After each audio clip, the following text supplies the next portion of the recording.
Nama Kabareskrim Komjen Agus Andrianto diduga menerima setoran uang miliaran rupiah dari tambang ilegal di Kalimantan Timur.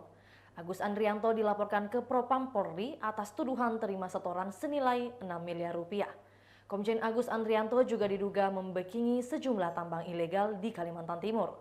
Pihak yang melapor adalah Ketua Majelis Jaringan Aktivis Pro Demokrasi, Iwan Sumule. Iwan melaporkan Komjen Agus pada Senin 7 November 2022. Berdasarkan laporan itu, tentu harta kekayaan Agus Andrianto selaku Kabareskrim mengundang rasa penasaran. Namun sayangnya tak ada laporan harta kekayaan terbaru dari Agus Andrianto.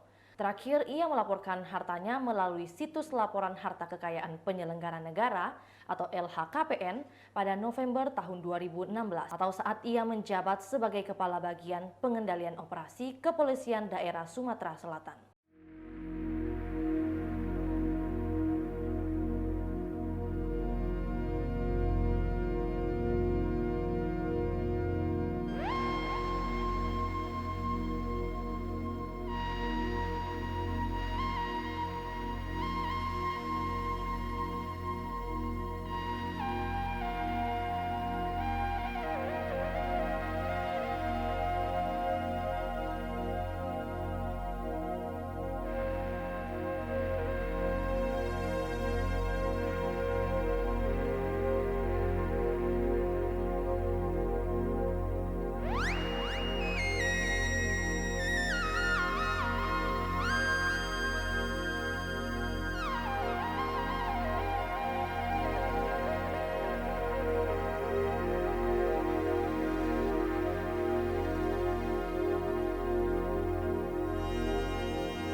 Itulah tadi berita Hot News pada hari ini. Saksikan berita Hot News lainnya hanya di kanal YouTube Tribun Timur dan Facebook Tribun Timur. Terima kasih sudah nonton.